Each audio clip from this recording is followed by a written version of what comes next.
para makiisa at kailangan panagutin. Oo. Lahat panagutin. Walang exception. Walang secret cow, walang secret buhaya. Kailangan lahat managot. Nako. At Ayan. lalo na si Romualdez. Huwag naman yung... Nakita niyo ho yung pagmumukha nitong si Boss Toyo nung narinig niya yung pangalan ng kanyang amo. Lalo na si Romualdez. Ano yung facial expression niya? Hindi siya tipo, para siyang napatigil siya ng konti. Naku, amo ko yun Lagi na lang siya exempted, di ba? Kasi para naman siyang Lahat, walang kahit sino. Kahit sino, Huwag mong ibahin usapan, Boss Toyo. Huwag mong ibahin ang usapan. Talagang, huwag mo nang ulit-ulitin. Nabanggit lang pangalan ng amo mo lahat. No. Sinabi nyo... Hindi nyo pinunta ng mga kaibigan ko nandun Kaya magkakasama kami ng mga tropang hip-hop. Nandun na sila. Kasi nga, gusto nila mapanagot lahat. Kumbaga, walang hindi isasama. Oo, kasi ito na yung pinaka-crucial na time para sa bansa natin. Na tayo mismo mga tao na bumuboto, nagbabayad ng tax, at may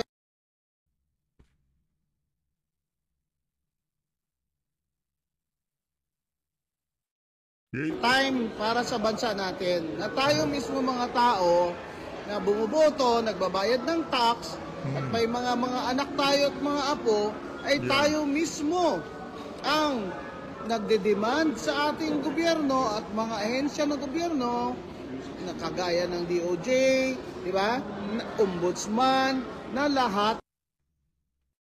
Do you foresee any problems? Or are there any intel reports of any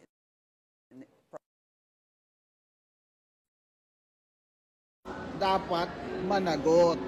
Walang exempted. Hindi ko ba Saka mapayapa naman yung rally sa peaceful rally and protest against corruption and everybody that's involved in the corruption. correct. Hindi lang yung kasi Yan gusto ko pagka yan si Boss Toyo, ini-English tayo Kaya ginaganahan akong gumawa ng reaction video pagka, di ba? Yung mga ganyan Yung problema bro, aso ka ni Martin Romualdez Kasama ka dun sa mga napangalanan nitong sino nga kasi yun? Si Lakastama, di ba? Pambihira. Si Romualdez gusto maging presidente. Mga bata niya yan, sila Boss Toyo, sila ganito, sila ganyan. Di ba na pangalanan ka, Brad? Nang toka, ginagawa mo dyan? di ba, corruption. O baka gusto mo lang pumosisyon din, gusto mo pumasok sa politika. Anak ng toko, ang dami nyo na dyan, nagsisiksikan kayo. Ang may karapatan lang dyan, yung katabi mo na yan, si Atty. Rowena Gonzon. Yan. Lulukuhan pa tayo, alam naman namin na gusto mong pumasok sa politika. Lang, panagutin. Ito is everybody who's culprit dito is kailangan managot. So, lahat. Wala ko tayong galit dyan kay Boss Toyo. Umaga, isa ho talaga yan sa mga lagi naman yan, di ba? Yang si Eric Sylvester, si Martin Romualdez, kasi kasama niya lagi yan Kaya nagtataka ako, walang problema manawagan ka sa korupsyon. Pero, dapat i-call out mo yung mga kasama mo dati. Di ba, unahin mo yung si Martin Romualdez. Pambira nandyan ka, tapos di mo man ma-call out yan si Martin Romualdez. Kaya, gawa mo dyan. Maganda ngayon. Kasi, ang mga nasasakdal ngayon sa mata ng tao ay mga congressman. Di ba? Lagi nila sinasabi, amo ko, hindi ko ngayon nakakausap pa kahit sa best. Sino ba yan? Sino ba Aldo daw, by the walk ni Romas. Hindi ko yun amo. Amo mo yun, Brad. Huwag mo ipagkaila. Di ko pa napanood ng video niya na to. Meron ho palang nagko-comment. Ibig sabihin, hindi lang ho tayong nakakita sa mga larawan doon sa video nila Kastama. Brad, magpakatotoo lang tayo dito. Gusto mong pumasok sa politika. Di ba? Wala namang problema. Lahat naman karapatan natin yan. Pero yarin lamang nagsasalita ka ng anti-corruption ngayong mga panahon na to. Siguraduhin mo yung mga si Erich, yung mga kasamahan mo, yung mga kapicturan mo. O gusto mo labasan kita ng picture dito. I mean, wala namang ibig sabihin yun. Pero talagang linya na linya ka sa administration sa mga nakalipas na taon. Di ba? Isa ka sa mga vlogger na ikakay talagang nakalinya sa administrasyon ni Marcos. Huwag tayo maglokohan dito, Boss Toyo. Ayoko na magsalita lang. I don't want it na para pa explain and everything. Di Diba? na. Oo. Kita nyo, nagtatago na nga si Romualdez. Dahil alam naman niya eh. Alam naman nila kung may kasalanan sila. Hindi na yung, wag na tayong magpatumpi. Sabi siguro dito ni Toyo, anak ng toko, ano? Nayari patuloy ako, ba't pa kasi napasama-sama ako sa live nito si Atty. Beng. Tumpik pa. Lahat ng pagnanakaw, nasa flood control, infrastructure, pagnanakaw, insertion fund, fee ng mga congressman at kickback, lahat naman po yan. Hindi naman pwedeng nangyari yan na hindi alam ni Romualdez. Yeah. Yan po talaga ang not logical na conclusion sa sinasabi ng mga kontraktor at taga DPWH na sumuka na nagbibigay sila ng up to 25% plus 5% sa insertion fee. At kung ang mga congressman po na pinangalanan ng mga kontraktor at mga DPWH ay magtatago, ibig po sabihin, guilty po sila. Yes. Kaya ituloy lang po natin ito, mga kababayan, ang ating protesta sa laban sa korupsyon sa araw-araw po. Araw-araw sa Facebook nyo, sa mga comment nyo, sa pagtuturo nyo sa mga anak nyo. Kasi alam nyo, 3 taon pa, tuloy pa ang korupsyon, wala na pong maiiwan sa mga anak nyo. Deficit ang budget, utang ng utang ang gobyerno, utang na naman si BBM, para pambayad na naman ang utang, dahil deficit na naman ang budget, at habang ang mga korap na mga congressman at ang mga nasa ahensya ng gobyerno ay tuloy lang ang pangungurakot habang tayo ay naghihirap. Yan po talaga, taxpayers money yan eh. Yeah. Yung kanilang ninanakaw, taxpayers money yan. Pero, anong ginawa Gusto ko lang nila? maklear eh. 3 taon ha? 3 taon ha? Gusto ko Walang lang ginawa maklear, si Tony. Bongbong, Lagi nila ako kaya sinasabi. ngayon gawin niya na. Ay, Oh, ano yan? ito lang Ano yan? sasabihin ko Sa porsyento ka magpaliwanag, Brad. Ikaw naman, oo. Sa porsyento ka magpaliwanag. May pakamay-kamay ka pa dyan kay Romualdez noon. Nakikita namin kasama mo yan eh. Aso ka ni Marcos Jr. eh. Munti ka pa nga tumakbo sa sa isang pwesto sa pamahalaan, di ba? Sa under ng lineup nila. Ang toko, oo. sa inyo, I've been always a pro-government. Yun lang talaga tama sa ang tawag sa akin. Kasi hindi ako sumasalungat. Pero kung ganitong klase na nakikita ko yung corruption, dun na ako mag-stand.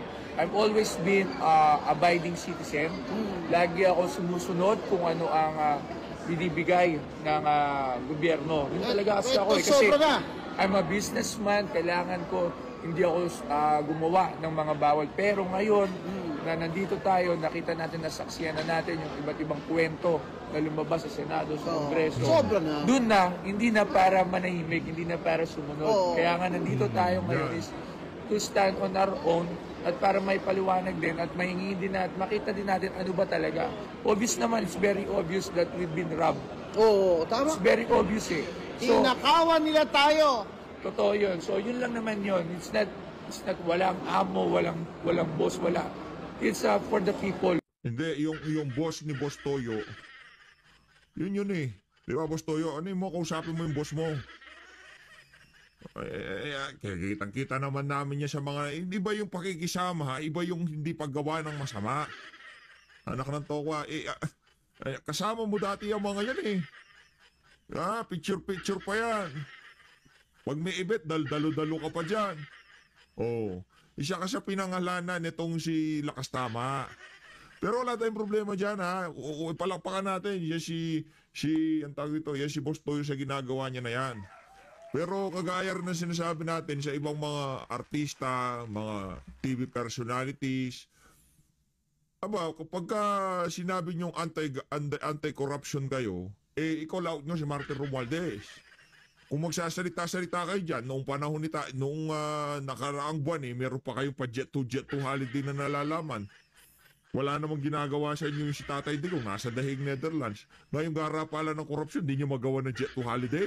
Pambihira, Oo. Yun Ito lang po yun ang sabihin panawagan ko. ko sa mga vloggers, sa kapwa namin vloggers. Ito na po yung panahon na mas mahalaga po ang bayan natin sa pera.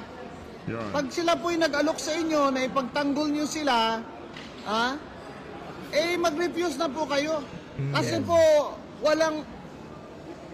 wala na pong dangal na may iwan sa atin kung hindi po natin ipaglalaban ito. Ano hawak ko? Ay, si Crocky. Pagka si Atty. Rowena Guanzon ang nanawagan at nagsalita, nag-isyo, tigilan na, wag kayong tumanggap ng ganyan, wag nyo silang ipagtanggol. Naniniwala ho tayo dyan. Kasi direktahan ho niya binabanatan itong si Elizalde ko at yung si Martin Romualdez. Pero itong inintay ko nga itong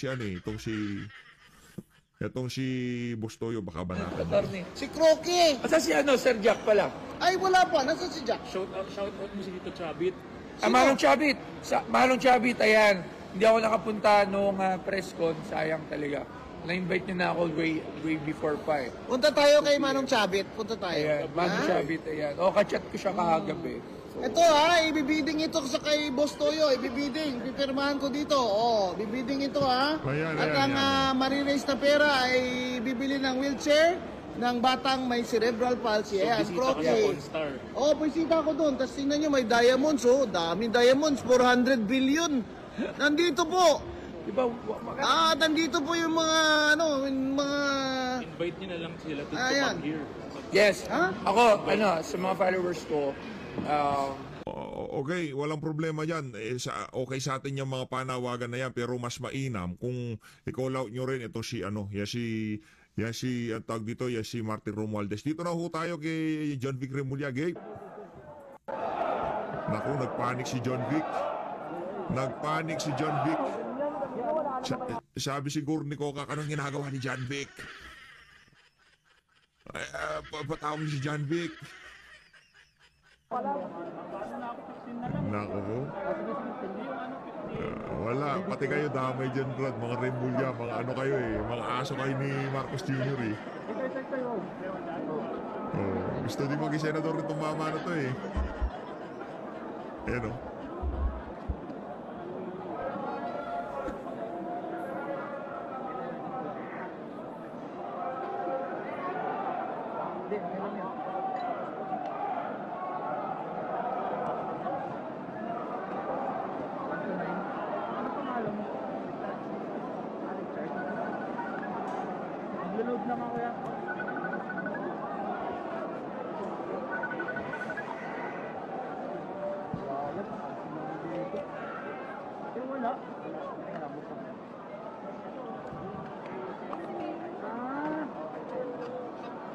Nahanap ko yung charge. Ayun, I-10 pala.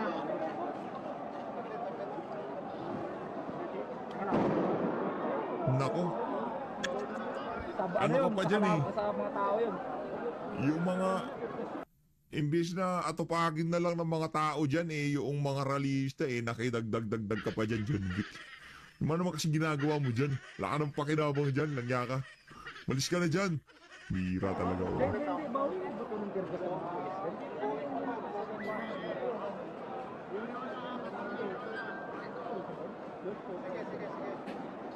Marami dyan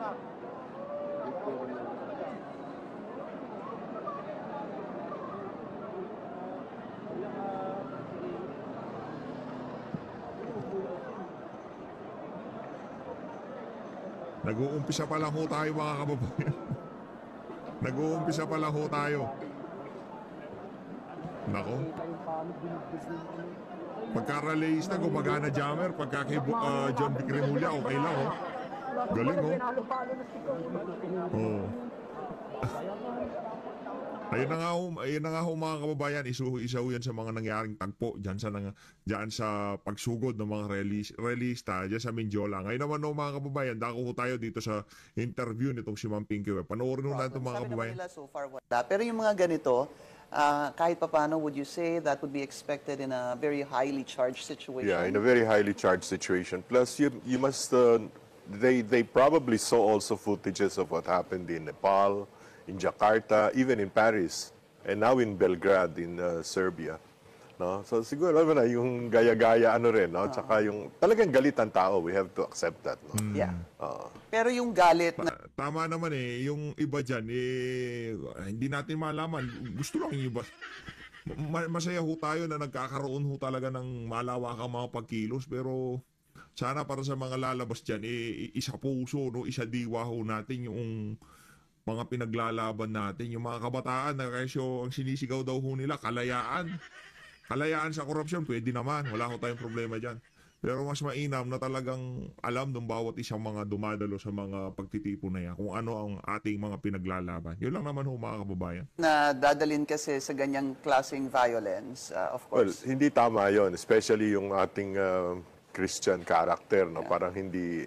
In fact, siguro yun ang dahilan kung bakit wala ring tunay na reforma dito sa ating bansa. Eh. Because everything is done, just by words, and nothing more. But would you say, in the many years that you've seen, countless rallies, would you say this is a little different? At least from what I'm seeing, my perspective is, it's not a unified rally. There are different pockets of rallies, and there are different organizers, and even some people would ask, saan ba ako pupunta doon sa mga rally? In fact, nung linggo, the other Sunday, nung last week, yung parish priest namin doon sa ang sabi sa Luneta raw. Yung pala sa EDSA, punta ng mga karamihan ng mga pare, no? Yeah. So, talaga nakakaano. And that's also sad, no? The sense na imbis na magkaisa-isa, we have to accept the fact na we are a highly divided nation. So makikita mo yung iba pro Duterte, yung iba pink lawan, so to speak, no? And yung iba basta dala lang ng galit, yung silakbo ng damdamin, no? Kaya sumama na lang, no? Pero admittedly, meron din talagang ilan na taking advantage of the situation. That always happens. I remember nung pinatalsik si ERAP, EDSA 2, no? I was in on the thick of the negotiations between one camp and the other, no? And GMA and ERAP. ganun yeah, ba? Okay. I was in the panel that discussed the terms of with Secretary Rene de Villa, Nani Perez, and all Yeah. that. No, kami ni Boying Remulla, in fact, no? We were asked by Ed Angara to sit with him in the negotiations. Pero pagdating namin sa Malacanang, this was, kasi hating gabi yun mga 1:30 na siguro, 1:00 ng madaling araw, si ERAP, in fairness to him, for all his faults, talagang meron na doong grupo na nagsasabing magdadala sila ng mga tao galing sa Tondo, sa nearby slum areas in Manila para palibutan ng Malacanang, no? But he said no. No. I In remember, fairness I think to the former president. The former president said he would rather leave than parang magkagulo. Magkagulo, yeah. Rather than have violence, no? Yeah. Let's talk about siguro this particular rally. Yung iba kasi nagtatanong, how did we end up here? If I were to ask you, bakit ho ba tayo nahantong dito? Well, unang-una, we had such a worldwide acclaimed so-called People Power Revolution in 1986, no? Problema, walang drastic reforms na nangyari, no? The Trapos were able to come back via the elections of 1987 and 88, no? They recaptured, little by little, they recaptured the politics of this country. We had a constitution that was reacting to the excesses of martial law, no? Nag-imbento pa tayo ng party list system, na ginaya lang naman natin sa Europe, no? Dahil wala naman tayong kultura ng party list. In about 2 congresses, nakuha na yan, imbis na mga marginalized, nakuha na yan ng mga dynasties, ng mga trapos. And all of these are fueled by the need for more and more money to support their electoral practices. All over the country ngayon, binibili na ang boto eh. Dati-dati, doon lang sa Mindanao nangyayari yan, no? Pero ngayon, all over the country na, no? So, ayan na nangyayari. Since binibili nila ang boto, itong mga trapo, itong mga politiko, mga dynasties, ang thinking nila, wala silang utang na loob sa tao, binili naman namin ang boto nyo eh. So, bawi na lang. Babawiin ka agad yan. But in the process of pambabawi, the greed becomes insatiable. Yung bang, when I first entered government, this was with President Cory Aquino, family friend who happened to be the president of a GOCC under Marcos, but he was very clean, talked to me and said, Lito, papasok ka ngayon sa gobyerno. Remember one thing, corruption is a function of wants. If you keep yourself to your Wants. needs, of wants. WANTS. If you keep yourself to your needs, then you will not be corrupt. I mean, that's something that I've always borne in mind, no? So, ang problema nga, pag yung wants mo, inumpisahan mo ng hayaan, parami palago ng palago yan eh. And so now the corruption is endemic. Like Vince Dizon always says, no, hindi na makatao itong level of corruption na nakikita natin. Eh. Why would you say, just going back to history, that 87, bumalik ang mga trapo? Well, unang-una nga, nag-eleksyon kagad tayo eh. There was a short period, I think less than 1 year, when President Cory came up with a revolutionary government under the so-called Freedom Constitution. Pero hindi thorough yung pagkakalinis ng bureaucracy eh. Because mismo yung mga kamag-anak niya na dating traditional politicians, nakuha na naman yung mga kasapi nila dating traditional politicians and they started lording it over again. No? So ayan, sumama na sumama. Lumala yung sitwasyon. All right. So what we're seeing right now is supposed to be, siguro if I were to summarize it, one would be anti-corruption, yung tao. Ang mensahe is, ikulong yung mga corrupt. Yung pangalawa po, meron namang BBM should be held accountable. Although it seems like medyo hindi naman malaki po sa ngayon itong pangalawa, no. I think there are just two divisions here. In this situation, should we be focused on anti-corruption or should it go as far as exacting accountability from the president? Well, that would depend on circumstances, no. Initially, people will be looking at the ICI. No? Totoo ba ang gagawing investigasyon ng ICI? No? Yan, It gives us a lot of confidence that the people appointed to the ICI are men of probity and integrity. No? Wala tayong makukwestiyon kay Babe Singson, kay Benji Magalong. Well, I don't know the lady from, but she has a very good professional capability, and even Justice Andy Reyes, no? So babantayan niya ng tao kung talagang may mapaparusahan, no? Not just the Diskayas, not just the Wawaws and all of the, kailangan legislators.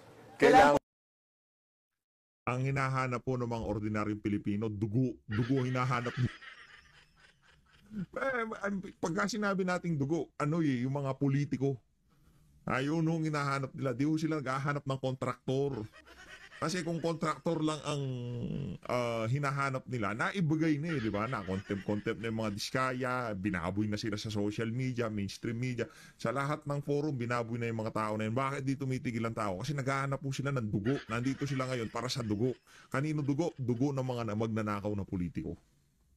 Ganong kataas na politiko, oo.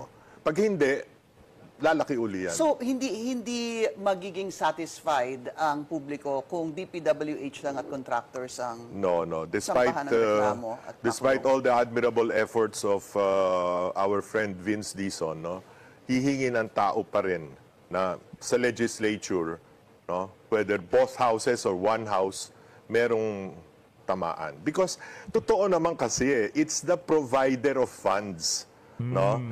The proponent, no? Yun ang doon nag-uumpisa eh. Kaya rin malakas ang loob ng mga DPWH officials, ng mga kontratista. Kasi tingin nila, paderang kanilang sinasandalan eh. Congressmen, senators. Galing ito si Lito So, ganun ang problema. Hindi sila mahuhuli. Akala nila forever itong kawalang-hiyaang ginagawa nila. And the web of corruption, would you identify them? Politician, DPWH, contractors, meron pa ba? Am I missing anyone? I would think hindi mangyayari ito kung walang kasabwat sa DBM. And DBM. I would think so because nung araw, before martial law, we did not have a DBM. What we had was a budget office, later on turned into a budget commission. Ang trabaho lang noon, gumawa ng national expenditure program called the President's Budget and then send it to Congress. Noong martial law, dinagdagan ni Presidente Marcos ng management. Nasaan yung management of funds dito sa ginagawa ng DBM ngayon? Parang pinabayaan na lang nila. Take note of the fact na even in the NEP, na nakapasok na yung mga pork barrel eh. Kasi nung dati, ini-insert yan lagi after the NEP, nagkaroon ng PDAF problem during the time of Pinoy. So the Supreme Court came up with the decision, no, na Bawal na yung post. bawal na yung pork barrel. So gumawa na naman sila ng paraan. Pag sa budget call pa lang, nagsasubmit na ang DPWH ng kung ano-ano mga proyekto na bago nila gawin, kinausap na nila yung mga congressmen. Naglalabi na yung mga... At saka yung district engineers, hindi ka na... Di ba? Kagaya ho ng sinabi natin dito sa PH Update, hindi mo na kailangang mag-insert sa BICAM. Yung mga nag-i-insert sa BICAM, yun na lang ho talaga yung mga katatakaw ng mga congressman, yung mga nuknukan ng katakawan, kagaya nitong si Zaldico. Pero yung karamihan nun sa mga yan, nasa NEP na ho yan. Ilinabin. Budget deliberation ngayon. Secretary Bunoan, next budget deliberation, hindi na natin pag-uusapan to, alam mo na yan. Ito yung proposal ko. Sama mo na yan sa NEP para wala na maraming usapan. Di ba? Pagka kasi sa NEP, programa ho yun ng national government. Anong binibida ng mga congressman nung nagkabukuhan? Mga programa naman sa NEP yun Hindi naman galing amin yan Sa kanila yan naman magiging Kaya yun ang isa sa mga dahilan kung bakit nagalit din ang Malacanang. district engineer pag tinanggihan ka ng congressman I wanted to ask you about that. Kasi very important itong district engineer Sino ba ang pumipili sa kanila? Congressman. Bilis Officially, ang pumipili sa kanila Secretary of Public Works and Highways. Si DPWH. Pero pag hindi tinanggap ng congressman, sinabi ng congressman, iipitin ko budget nyo, etong bata ko, ilagay mo, tiklop yung DPWH. So it's really the congressman. Or any other powerful official. No? Baka meron di senador na napipilit na ito. No? So, why are we always forgetting, Sir Lito, that the job Galing of to si the Lito congressmen Banayo. and the senators is lawmaking? Ano lang. Kasi takot Wala rin siyang BS, di siya kagaya ng mga pinklawan at dilawan. Kaya ayaw natin pinapakinggan yung mga pinklawan at dilawan. Yan sila Kiko Pangilinan, yan sila Bamakin. Ang dami ho nilang BS. Yung tipong gusto pa ho nilang iiwas sa puso itong si Marcos Jr. Maliwanag pa sa sikat ng araw, lahat ng kabalbalan at katarantado ang nangyayari ngayon sa bansa na to. Dahil ho yan sa administrasyon ni Marcos Jr. Dahil ho yan sa mga opisyal na inappoint sa gabinete niya, sa gabinete ng administrasyon na to, sa mga congressman na kaibigan nila, dahil ho sa kanila lahat yan. Ngayon, pagka nagsalita, yung mga individual na kagaya ni Ping Lacson, pinupuri ho nila. Kulang na lang sambahin nila itong si Marcos Jr. Again, Ping Lacson hindi porket Ping Lacson kapag ka nagsalita ka, maa-absuelto mo na kagad yung si Marcos Jr. Kasi pagka nagsasalita ho siya, di ba? Salamat sa sa isumbong PH, di ba? Isumbong sa Pangulo PH. Dahil sa dahil sa website na yan, napadali trabaho namin. Di ba? Ano sabi niya kay Marcos Jr.? Don't worry, sir. We got your back. Anak ng tawa. Pupunta ka sa Luneta? Pipigilan mo yung mga nagrarally? Kasi galit yung mga tao ngayon kay Marcos Jr. Naiintindihan ho nila, hindi ho nila nalaro ang naratibo dito sa isa na to. Diba? Hindi ho nila nalaro. Yung kasi kaya merong investigasyon sa House of Representatives, merong investigasyon sa Senado dahil gusto ho nilang paglaruan ng naratibo. Gusto ho nilang ibaling sa mga Duterte, sa mga kalaban nila sa politika, ang sisi dito sa flood control scandal na to. Presidente sa Congress. Normally, unless you have a very strong-willed president, Congress, the executive's policies and programs are held hostage by Congress. Kaya nila dahil sila nga yung power of the purse. No? Ang masakit dito sa huling yung 2025 budget, pati pala 2024, ngayon lang natin nalaman, pati yung officially, funded by ODA, Official Development Assistance, ninegotiate natin yan sa ibang gobyerno, sa ADB, sa World Bank and all, pati pala yun hinostage. No? Kinansila para lang pondohan itong mga flood control projects na ito. Yeah, I think that was also brought up by Congressman Ungab. Yung po yung kanyang, medyo hindi masyadong napapansin, but when I did get to interview him, medyo battle cry niya talaga yun. Ngayon Bakit lang natin ginawa na-discover yun? di ba? Although medyo maingay na siya before, pero Yeah. medyo natatabunan because of also the 2025 Yeah. budget, because of the supposed blank items in the 2025 budget. So I'd like to go back to what I was saying a while ago, that why are we forgetting that the job of the lawmakers is to make laws, and it's not to nominate projects in the respective districts or any other district for that matter? How can we end that? Kasi, Sir Lito, sa akin, merong pork, di ba? Meron DAP. Tapos ngayon, meron namang insertion. Parang pare-pareho lang naman Pareho siya. yan, all the same, no? Ganon. Ang problema kasi, I remember although I was in Taiwan at the time, but since I was very close to the executive secretary, si Secretary Medialdea, pinanindigan nila yung budget nung ang speaker, bagong speaker siya noon, si GMA, no? After she replaced Bebot Alvarez, di ba? So, meron ding insertions, ang dami-dami siningit na insertions. Maraming nilipat-lipat na pinagawa yan yun ng Malacanang. Quietly, of course. Hindi naman yung, quietly, pinanindigan ng Pangulong Duterte at ng Malacanang na hindi po pwede. I-veto namin yan pag ganyan. Yan. So, tiklop Galing. si Congress. That also happened, I think, during the Duterte time of President Pinoy. I don't remember the year. Pero ganun din, no? Hindi pwede Hindi po yan, sabi hindi ni pwede Secretary yan. Edwin kanina. Oo. Di ba? So dapat talaga very solid Dapat yung decision matibay ng ang executive. desisyon ng executive. Dapat, you need a strong-willed president in a country like this. Hindi pwede yung mabait. Hindi talaga pwede mabait to dito be sa fair, bansa ito. hindi ho ba, the President warned about the budget even before its Yeah. passage? I can only commiserate with his plight in late 2024 when he signed. Yeah. Kasi election ng 2025. So the former speaker must have told him, boss, kailangan natin ito, may election tayo ng May. No? Kailangan yung mga congressmen natin, kailangan mapapanalo yung ating senador. No? So probably because of that, instead of, vetoing more, like about 400 billion yung yung questionable dun eh. He only vetoed 92 billion. And later, through the prodding of Congressman Toby Chanco, who was campaign manager of Alianza, they withheld about 80 billion more. Now, yung mga for later release, hindi nila ni-release, no? But, yun na nga no? The executive should never be held hostage by Congress. Let's talk about the SONA of President Bongbong Marcos. Yung pong sinabi niyang mahiya naman kayo, yun po talaga ang medyo nagpalakas din sa loob ng tao because narinig mo ang presidente na halos pagalitan lahat ng mga taong nasa harap niya at lahat ng mga nanonood na guilty.